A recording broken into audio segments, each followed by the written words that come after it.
this motion? Yes, sir, I will. I move that the reading of the minutes for November 21st, 2011 be waived, and that minutes of said meeting is by the secretary be approved as written. Second. Second by Shadle. Discussion. Any additions or corrections? None, call the roll. Cromwell, Aye. Feltzing, Aye. Shadle, Aye. Tyler, Aye. Chairman Manchester. Aye. Bill, you have the CERC application. I move that a resolution entitled, "A Resolution Constituting the Final Report of the Paducah Planning Commission on the Proposed Development of Plan for Multiple Principal Structures Located at 501 to 509 Lone Oak Road," be adopted. Second. Second by Paul. Any questions? Mr. Gentry is here. Might want to come up to the podium if there are any questions.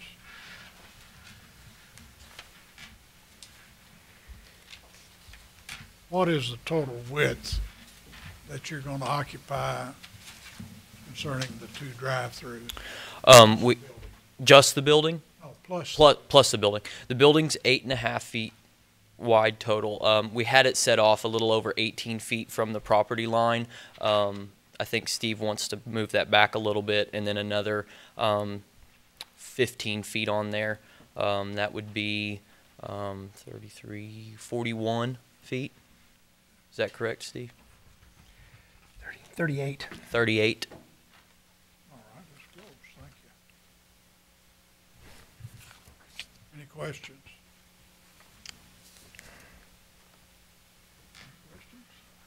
No questions.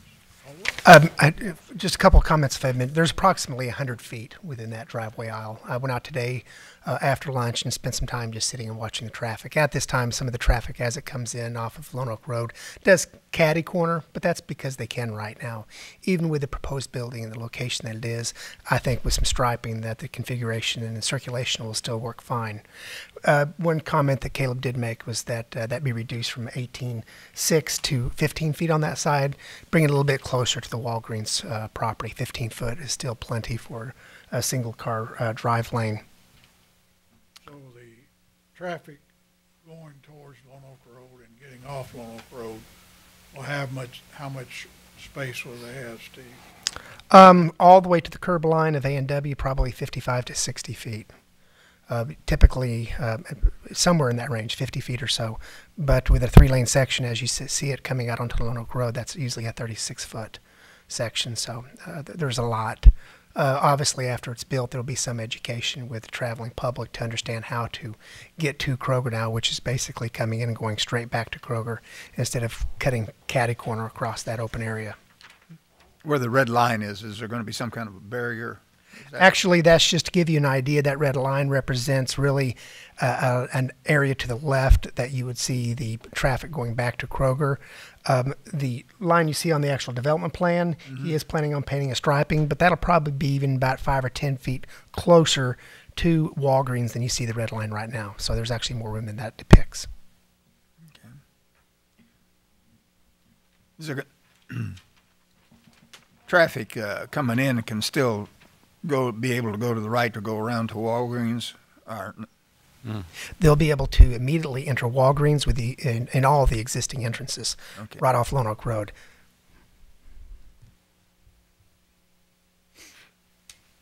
So how much from where they exit the Java place and then want to go out to Lone Oak Road, how much confusion are we going to have?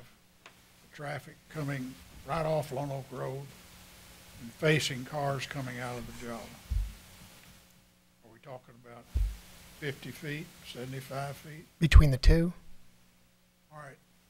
If you go into Java Junkie and you're heading towards Lone Oak Road, Yes. and they're going to have to cross incoming traffic To go out. and off Lone Oak Road, how much space is there? That will all depend, I think, upon where the traffic is from Lone Oak Road coming in. It's hard to say, probably maybe 20 feet. Are you going to put any signage out there say if a car's coming out the way that Bob said a minute ago, coming out and then going over to the, coming out on Lone Oak Road, are you going to put a sign there, maybe perhaps yield or something or whatever? It seems like you're going to have some crossing there. What I've noticed watching, I've sat there a lot because I was concerned about the traffic flow. The first light pole that you can see on that, it's just a little square. If people are going into Walgreens and potentially Java Junkie, they will turn immediately and go to the right of that light pole.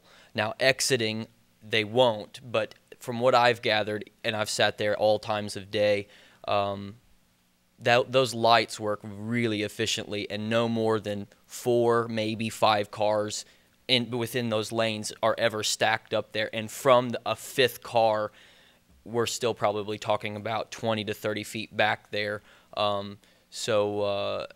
You know, especially with the exiting of a location coming from that other window, I think there will be plenty of yield space to enter into one of those lanes. And like I said, that was the maximum I ever saw, and that was on a weekend when everybody was out, you know, at Harbor Freight and Kroger, you know.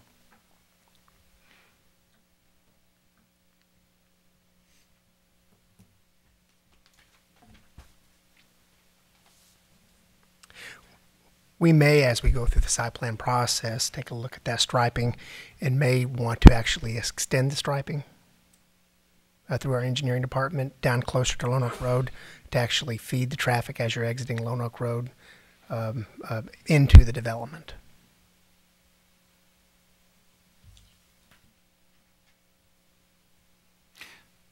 Well, on the, if you're going up to Kroger's then from Lone Oak Road, you're staying to the left of that red line that's marked there, right? Yes. So you're going to have to put some lines in that area between to the left of that red line, which there aren't right now. Yeah. I'm just looking right. Sure. Here. And that is proposed, and that would be the line that we'll look at, that we may pull down a little bit even closer to Lone Oak Road than what's shown on the development plan.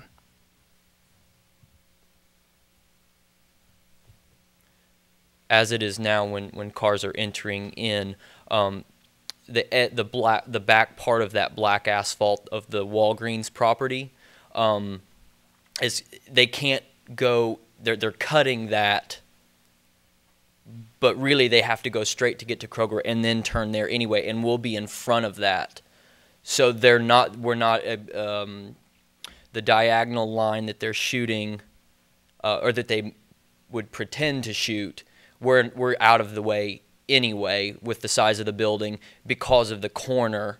I think it's got a tree there and a half kind of curbed concrete that they can't drive through anyway.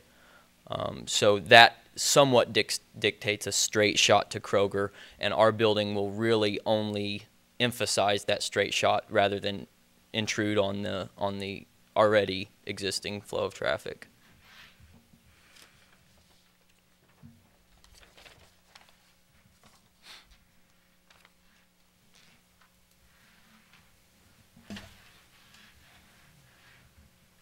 Any other questions?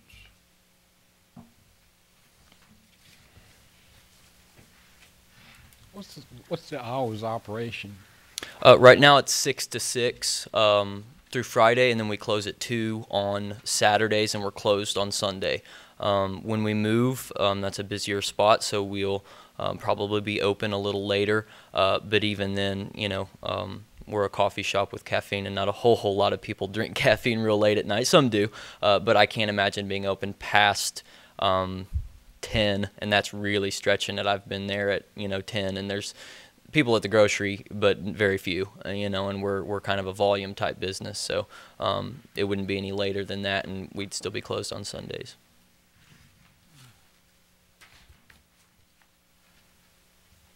Thank you. Thank you.